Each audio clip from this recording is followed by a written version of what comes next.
Welcome to the Maverick Podcast. Hello, I'm your host, Kathy Rose, and we have a really interesting show today with a great guest. Her name is Diotima Mantineia, and she is a fellow astrologer, and of course, she's a Maverick. She lives in Asheville, North Carolina. She's also an author of a great book, and she's a witch. So we get to talk about someone with a different perspective and a very interesting path. I'd like to invite her on now. Welcome, Diotima. Hello, Kathy. Diotima and I have known each other for a while through astrology, and I follow her blog and her posts. She's quite accomplished in many ways. She is the author of a wonderful book. It's entitled Touch the Earth, Kiss the Sky. And the best part about this book, I think, is the tagline, which is allowing the rational mind to welcome magic and spirituality. Now, that says a lot right there. That's something to ponder, right? Allowing the rational mind to accept spirituality and magic. So before we get into the book, let's talk about you for a moment. And I'd like to start off asking my guests, what do you feel about the word maverick, and how does that apply to you? Well, I've always been into horses and the Wild West. So when I hear maverick, I always go right back to the original source of the word, which is the unbranded calf or the unbranded horse who's allowed to roam the range freely. And that has always resonated to me because freedom is very important to me. Personal freedom, freedom to think the way I want to think and speak my mind. So that's a big part of it. But also, of course, now it means so many other things. It means people who go off the beaten path and go their own way and challenge the common ideas about things, challenge cultural norms, I would say. The exact word I was going to use was norms, although we don't want to say that you don't walk a normal path, because who gets to decide what's normal, right? Well, that's very true. Exactly. That's very true. But then again, when you look closely at our culture, we have a lot of problems. And somebody needs to be challenging what's going on in our culture. And I think that's the Mavericks. You're exactly right there. It is challenging tradition. It's Mavericks tend to shake things up. Mm-hmm. And it requires courage. And there's sometimes fallback you get from that. Yeah. So in your path, tell me about becoming or embracing the path of being a witch. And what that means. Well, it was not easy. I began studying astrology back in 1969, and I didn't, which is the year I graduated high school, but I didn't actually get to college and start studying the sciences until 1975.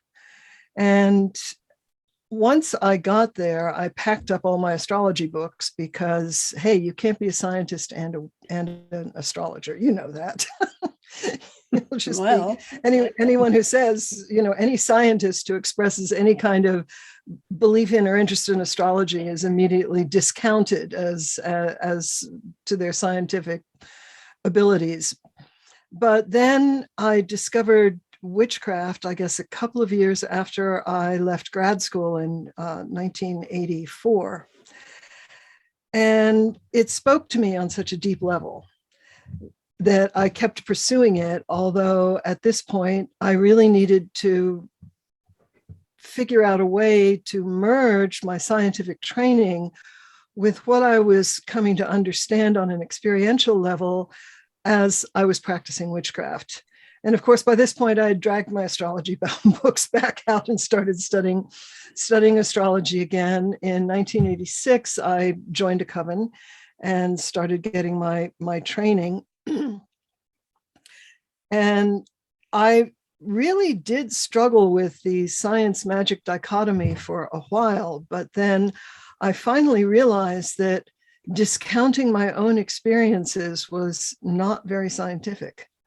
Let me pause right there, because that is a really profound statement, and I agree wholeheartedly.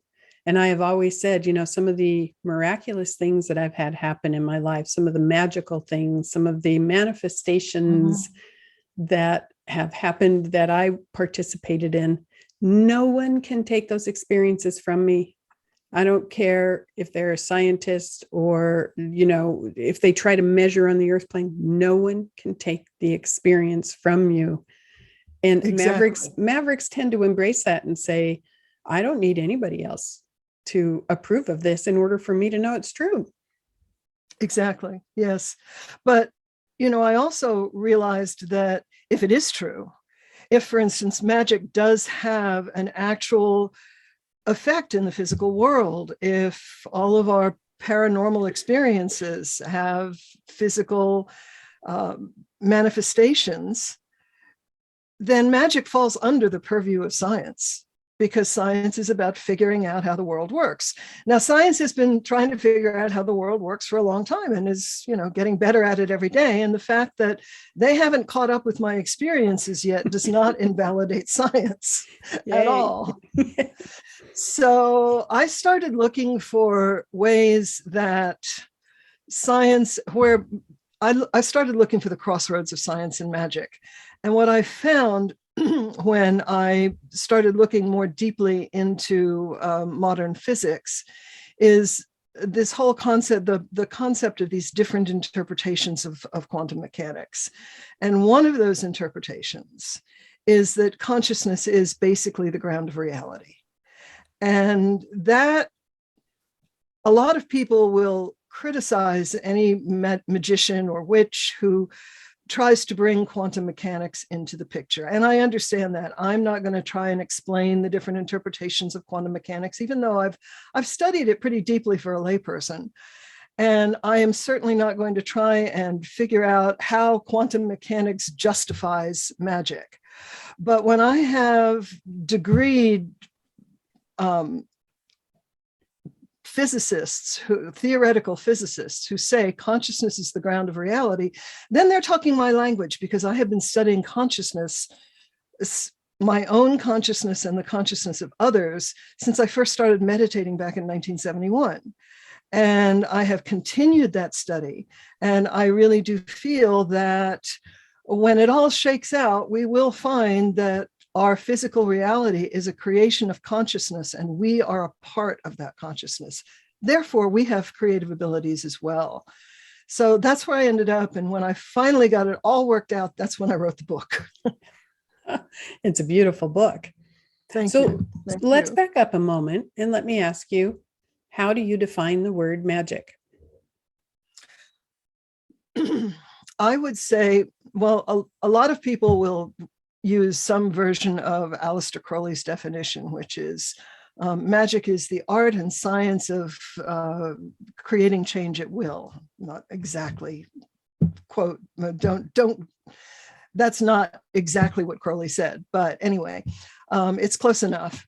And I feel like that's a little too broad. I pick up the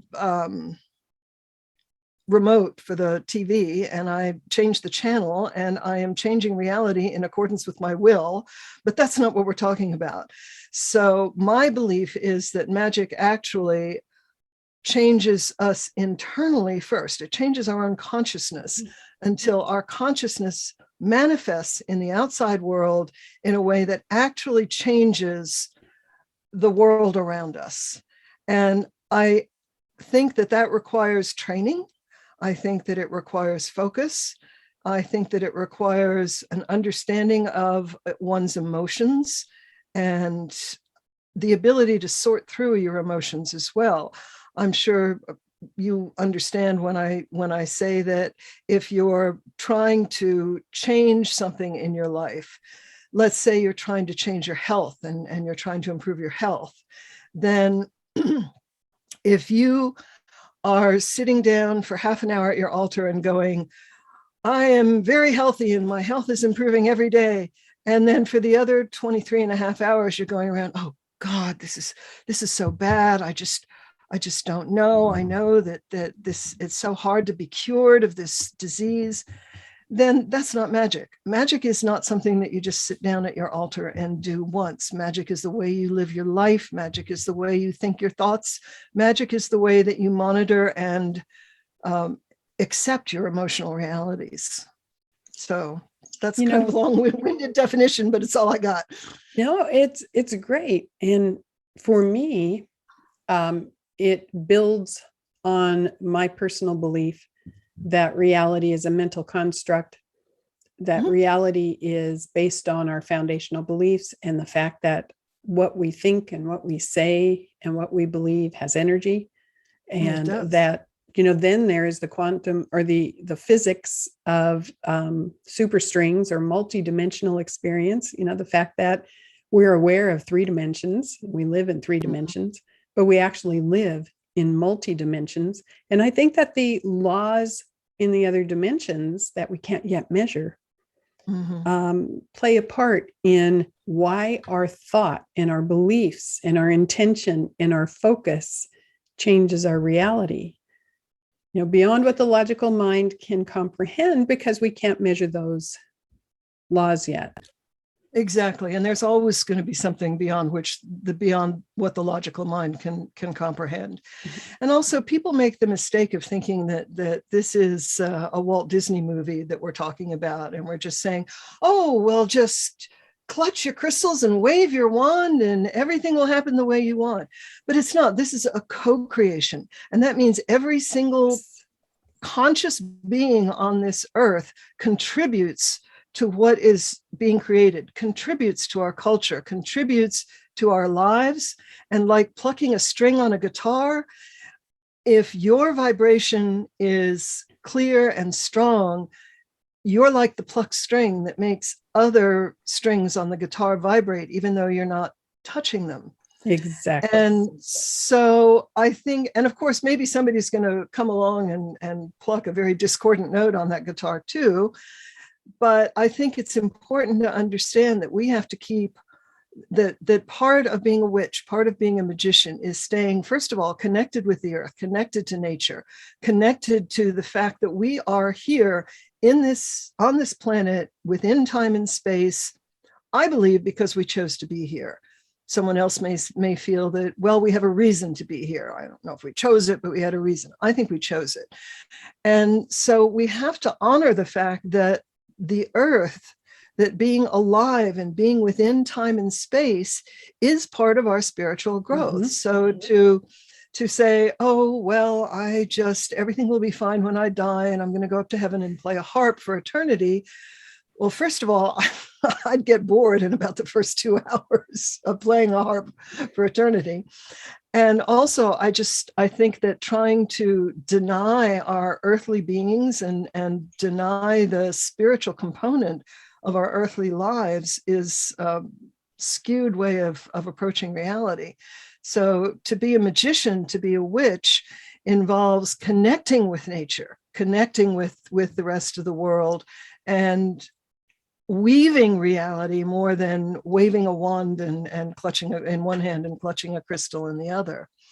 Weaving reality. I love that phrase, weaving reality. And the fact of the matter is, when you connect with nature and when you connect with the spirit of the earth, because, if we talk about astrology now, segue slightly into astrology, and we ask, why does astrology work? What are the forces behind astrology? Why do the planets have influence in development for us? I don't think planets do things. People do things, but the planets bombard us with frequencies and energies, and we're offered developmental times. Okay. And we receive an imprint of the planetary patterns at birth.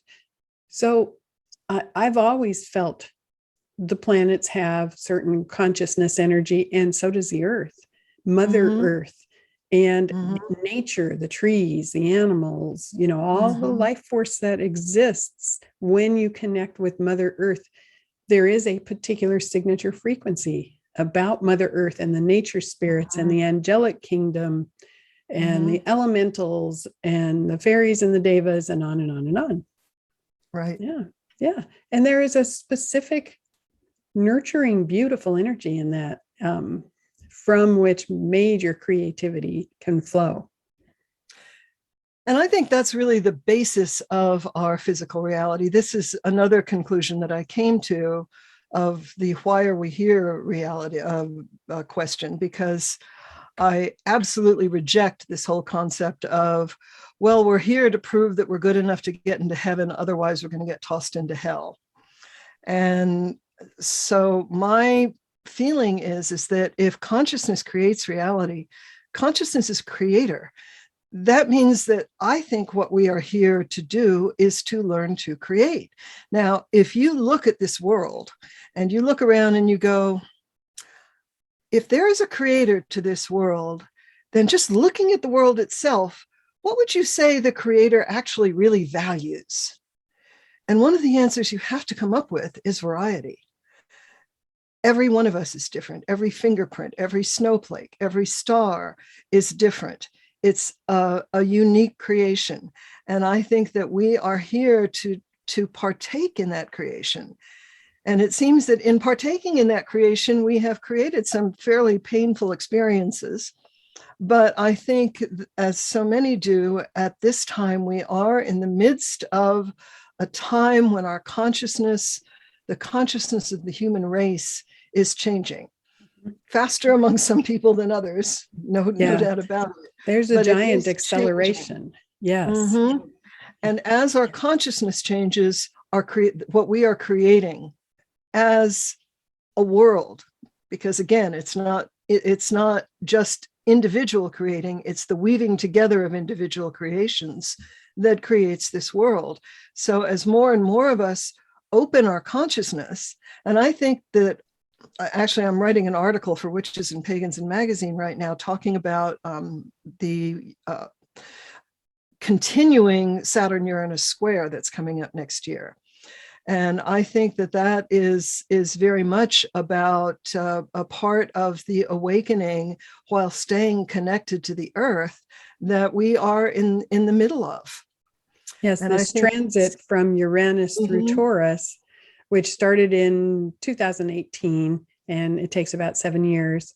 And Taurus is an earth sign, very much connected with Mother Earth. And we're having this shakeup, shakeup in crystallized ideas, having a breath of fresh air come in to circulate new ways of looking at things. You know, again, what I talk about with the Maverick energy is quite often Mavericks travel in a tribe of one rather than needing to be part of a larger group where everyone feels the same way, where there are rules, you know, where if you read the Bible, you have to agree to the word of God, word for word, or any other religious text. I'm not just picking on the Bible at all. But at the same time, for those people who read the Bible and need to adhere word for word, I respect that. If that's their path and that is right for them, that's fine. That's perfectly fine with me. However, I have a different view. So, you know, can we accept that? Yeah. And exactly. You know, this started, I think, in early 2021 when we had the Saturn-Jupiter conjunction in Aquarius, beginning that grand mutation, a 20-year cycle, actually a 200-year cycle, where the conjunctions are going to take place in air signs. I did a webinar about that, and I talked about my sense, especially for the next 20 years, is the introduction of more people understanding how their thoughts create their reality, how we have this body, mind, spirit connection. And I think it's going to accelerate dramatically. You know, certainly people like you and I, we've been exploring this for a long time. Probably people listening have been exploring it for a long time. I'm looking forward to when we go to a medical doctor, our personal physician. I'm looking forward to the fact that maybe one day I can say, yes, I'm sending energy to that arthritis in my back and I'm making headway. And my doctor goes, good for you. Keep it up. My doctor right now would look at me like I'm from another planet and it would shut down.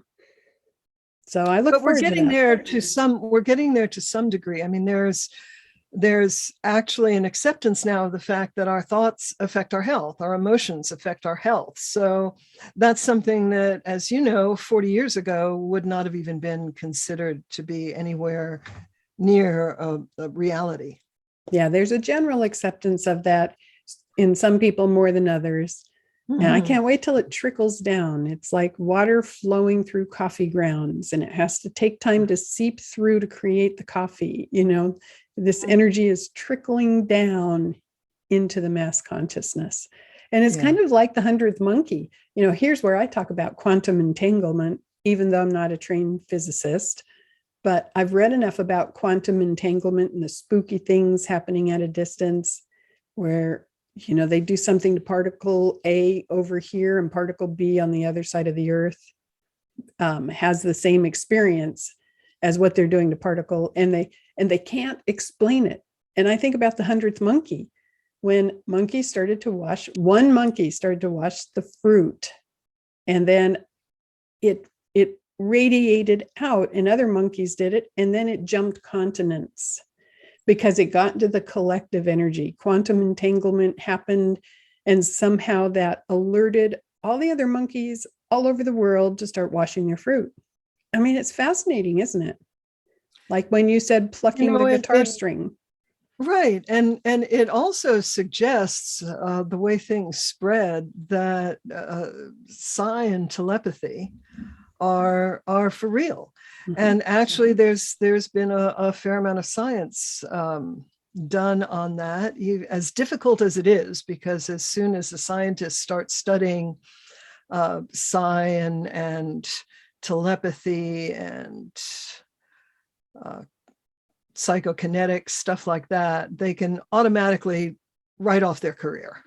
But some of them still do it anyway. One of them is a gentleman by the name of Dean Radin. I don't know if you've read his books or not, but they're very much worth reading. And honestly, the science that's been done around psi is fairly, I mean, even if it's sometimes a small effect, the science is pretty clear that psi does exist, that there is the ability for one mind to connect with another, for minds to see into the future or into the past. Some of the pretty well documented incidents of children who remember their previous incarnation at a very young age and come up with extraordinarily detailed accounts of their previous lives that, when checked out, are real. I mean, they actually happened. They're documented. And there's absolutely no way that a 4-year-old or 5-year-old could have known the favorite wine of a minor Hollywood actor in the 1940s. Mm-hmm. It requires an explanation because it's obviously accurate. These memories are accurate, and I haven't been able to think of, and neither in fact did Carl Sagan, because he was pretty interested in this too, although he was of course the skeptic, and he was quite certain that there would be some reasonable, what he would call reasonable explanation for it. But the only reasonable explanation I can think of it is reincarnation, which has been something that over many times and cultures has been accepted as pretty much a fact of life. So there are lots of mysteries out there that we still need to solve scientifically, but just because you don't know how something works doesn't mean it doesn't work. Exactly. We didn't know how electricity worked when, Ben Franklin was out there with flying his kite. We've learned a lot about it. We're still learning some things about it. There was a time when no one would have even dreamed that you could get electricity from the sun. So we're making progress, but just because, science doesn't know how something works, like astrology, doesn't mean it doesn't work. And you have to be brave enough to embrace your experience. There is, I'm fascinated by bias. and the different kinds of confirmation bias and bias in general. And there is something called authority bias. And I see it all the time in astrology, but I see it in the world quite a bit, which is you are more prone to accepting information if it's an authority that you respect and you esteem giving you the information. So I see it so often in astrology. If I come up with a new theory or a new idea and I propose it, I haven't been published yet. I haven't written a book. I've written many articles, but not a book. And there are some in the astrology field who don't believe I have enough authority to come up with a new theory. However, if there is an astrologer who has written many, many books and is embraced by the community as an authority, anything they say will be accepted by the majority of people, anything they say. And it's so interesting how this flows out into life. Why do people need an outside authority to confirm something for them? Now, I think it's also a function of your own horoscope and your Mercury. I don't need science to tell me my experiences. I don't even care if science, I care if science finds an explanation because that will help the world. But I never have cared. I have Mercury in Sagittarius. I want the big picture. I want the experience, and I will just take off like a rocket and do it. But for somebody who has a Mercury in Virgo or Mercury in Capricorn, where's your Mercury? Is it Aries? Aries. I knew it. I felt it. Conjunct Jupiter. Yeah.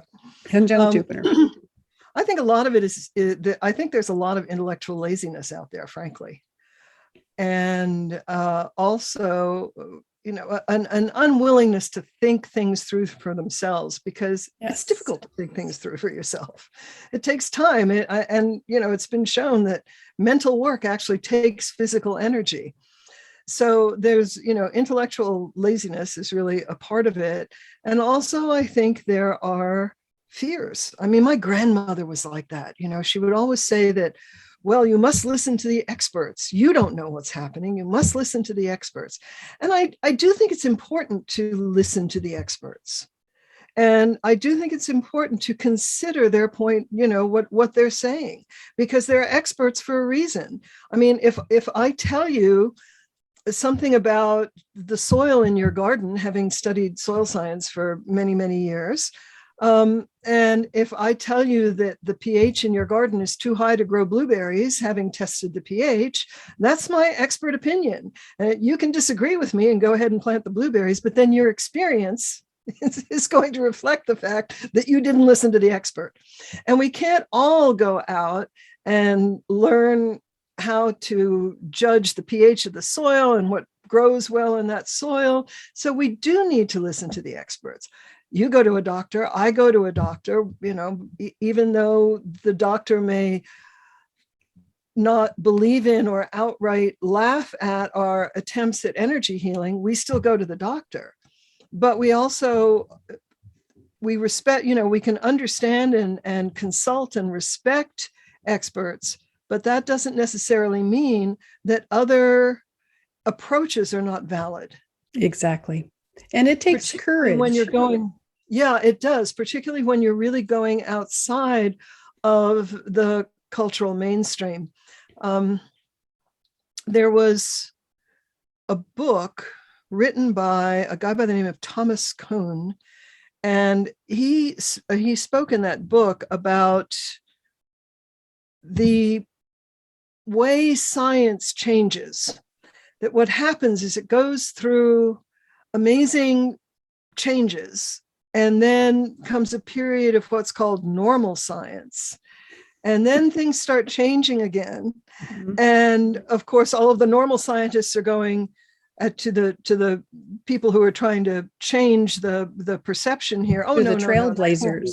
To the trailblazers. Mm-hmm. And then finally, it becomes obvious after a while that this new way of looking at things is actually the correct way. And so science changes, and then we get into another normal cycle. I think right now we are heading into one of those changes.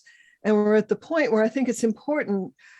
for people like you and me to speak up and say, well, we've had experiences, and if scientists can't explain it, that doesn't invalidate our experiences. And so why don't you consider, what we're thinking of? I have been working with my consciousness, as you, I know, have been working with yours for many, many years.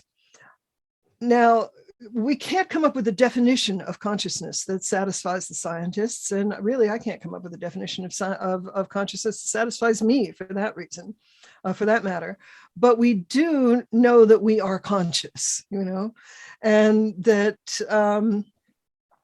therefore, if consciousness is in fact the ground of reality, then I think we are doing important work in exploring consciousness, exploring the ability of consciousness to expand into other dimensions.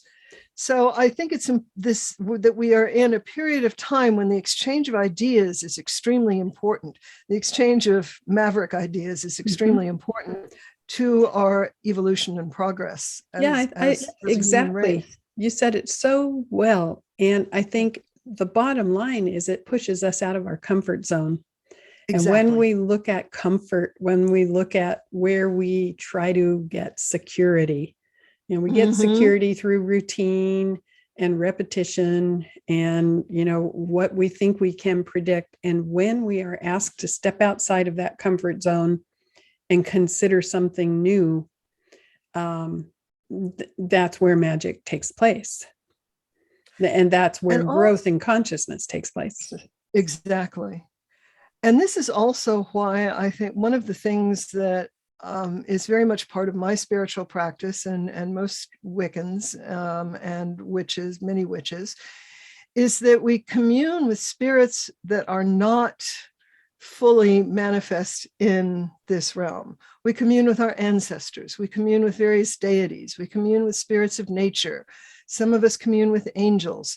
And once you start communing with spirits that are not fully focused in this realm, and you see yet nonetheless that there are actual physical effects of that communion on this realm, that helps give you a certain amount of courage, or at least modify your fears, because first of all, that you've got them backing you up, and that you as a creative person can make sure with their help that you are not going to, that you're going to be relatively safe.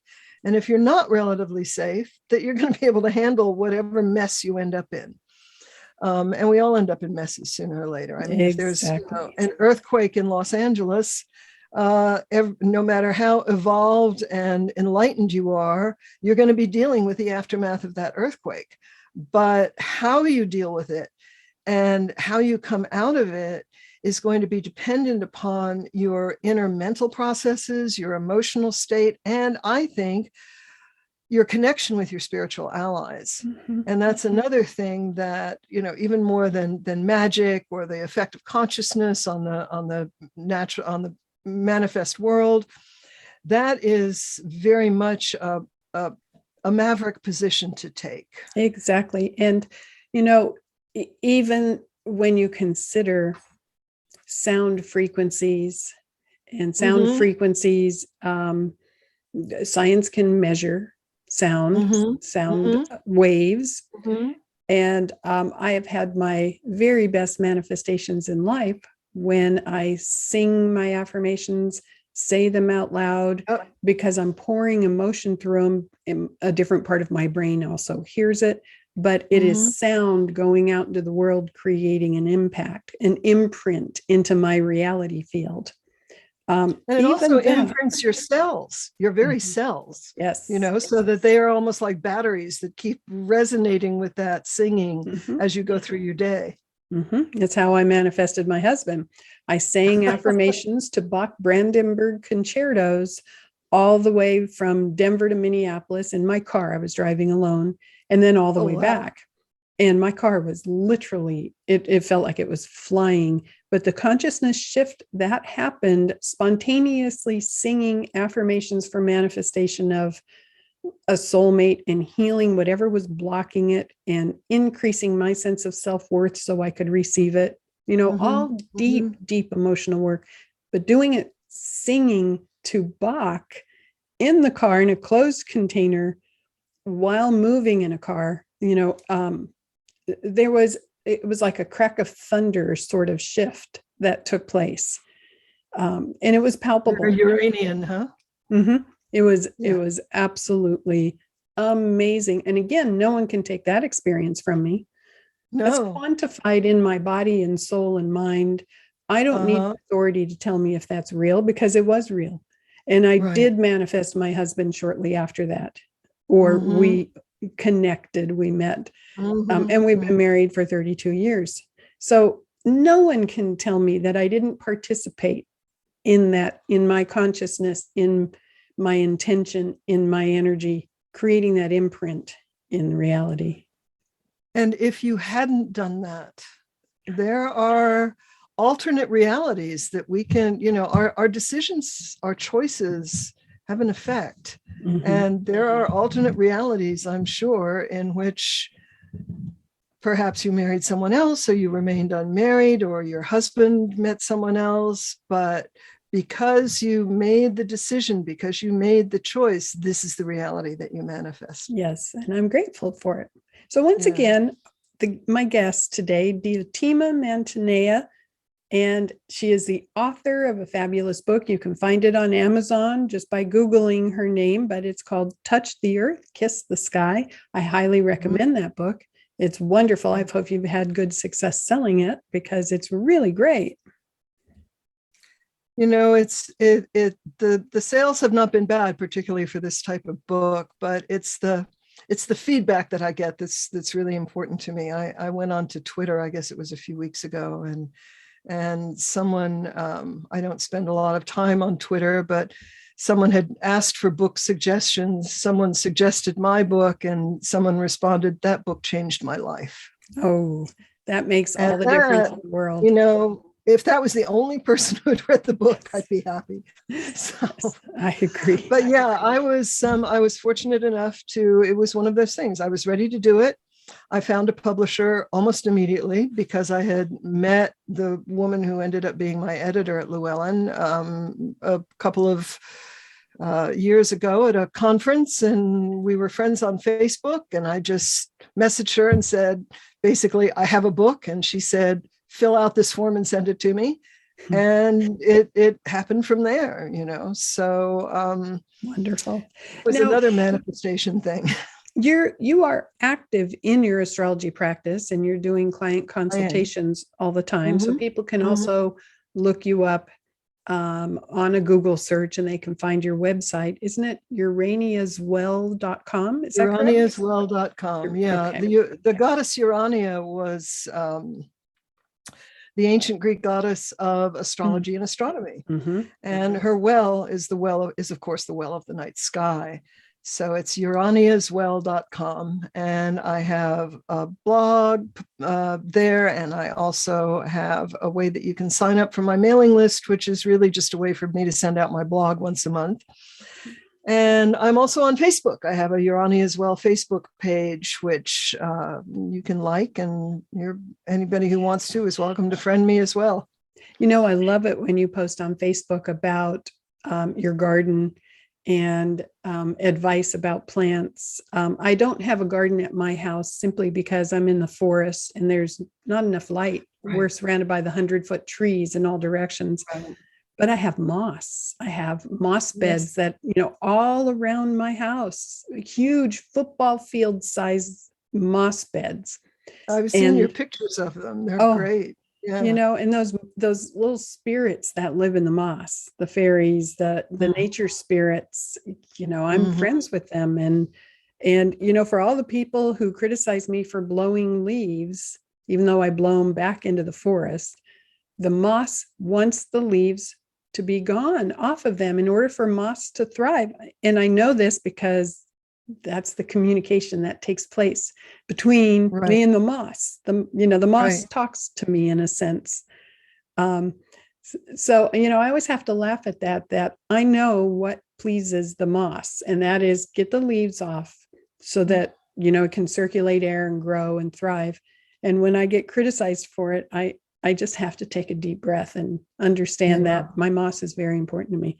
But I love it when you post about your crops and various things you can do to help plants thrive, because that communication between you and plants, which is natural for all of us, whether it happens auditorily or it happens kinesthetically, or you get visions, or you just know, but we all have the capacity to communicate with plants and nature. We do, but it's a shame that in our current world, we are so removed from the source of our food, which is plants. I mean, even if you're eating meat, the meat was raised on plants. And how little we know about how to raise food, how little we know about how our food gets from where it grew to our plate. And I think that's changing, and I hope it's going to continue to change, because I do not think that commercial agriculture, which is so fossil fuel intensive, is sustainable in the long term. I think we're going to be going back to what we see a lot of here around here in Asheville: small farms, farmers markets, locally grown food. Most of my food is locally grown, and what I can't raise, I can often get at the farmers market. And even the big supermarkets around here, like Ingles, they have local food and organic food, and it's apparently become important enough to people that some of the major supermarkets are focusing on local food too. So, well, I like to encourage people to garden, and I hope that my pictures on Facebook do that. I have a lot of clients who are in my children's generation, so they were born. They're either right at 30 or they're in their 20s, mid 20s to late 20s. And they were born with a special configuration in their chart, which is that Uranus-Neptune conjunction in Capricorn. And I find especially those born, let's say 94, 95, 96, there's a pocket of souls born at that time that are very much oriented towards environmentalism.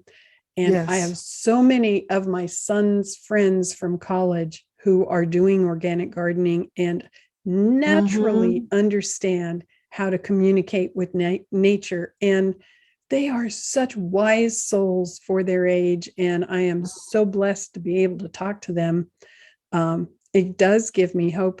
The other thing real quick I just wanted to touch on is, even if you don't have a garden, I would grow food if I had enough light on my property to do it. But even if you don't, when you are preparing your food, if you are cooking like a big pot of soup or stirring muffin batter, if you're joyful, if you're happy, if you're singing, if you are in a good mood and you're blessing your food, you are adding more life force to that food. Absolutely. I would love to give a course to restaurant chefs and say, I know it's stressful if you're a chef in a busy restaurant, but if you can train people to be happy, to be joyful, to be in a positive mood, they are actually adding life force into that food. And we all can agree, I think, when you go to a restaurant where everybody's stressed out, in the kitchen, the food does not take the same. Yeah, it lacks life force. It comes out dull. But if you eat food from somebody who really cares and pours their feelings into it, it enhances life force and it tastes better. I thank my food as I cook it. If I'm washing off a chicken breast, I'm thanking the chicken for its life. If I'm rinsing kale from the garden, I'm thanking it. I talk to the plants in the garden. I'm saying, thank you. I'm going to take some of your leaves right now. Please guide my hand so that I take the right leaves and don't take too many. And then I go on to the next plant. And I think that this is an important part of understanding the animistic view of reality, in which everything is conscious. and has some form of consciousness. It may have absolutely no or almost no relation to the type of consciousness, the complex consciousness that we have, but it is still conscious.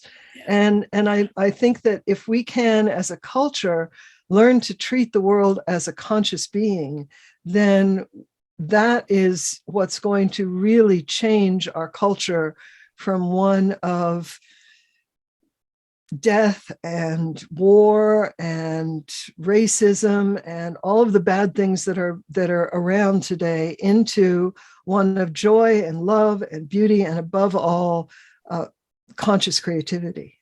Absolutely. Well said. And I absolutely agree with you on the deepest, most heartfelt level. And it does, you're feeling it right now. I see it in your eyes. I'm feeling it. It opens your heart chakra because it does bring in lovingness. Yeah. All you have to do is go out and lean against a tree and feel the love and support from the tree that flows to you and give it back. Tree hugging has such a kind of hippie energy and is laughed at. But I go out and I hug my trees in my forest. I go out and I lean against them and talk to them. I